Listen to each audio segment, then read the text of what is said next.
حضرت معاذ بن انس جوہنی رضی اللہ تعالی عنہ سے روایت ہے کہ رسول اللہ صلی اللہ علیہ وآلہ وسلم نے فرمایا،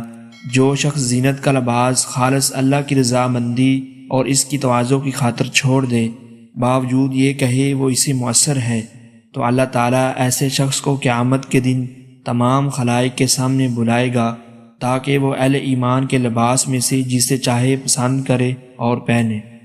حضرت عبداللہ بن عمر رضی اللہ تعالی عنہ کہتے ہیں کہ نبی اکرم صلی اللہ علیہ وآلہ وسلم کے پاس ایک شخص نے ڈکار لیا تو آپ نے فرمایا، تم اپنی ڈکار ہم سے دور رکھو، اس لیے کہ دنیا میں سب سے زیادہ پیٹ بھر کر کھانے والا قیامت کے دن سب سے زیادہ بھوکا رہے گا۔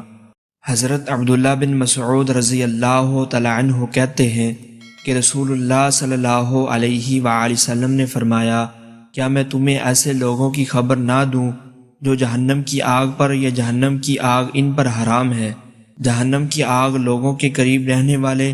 آسانی کرنے والے اور نرم اخلاق والے پر حرام ہے۔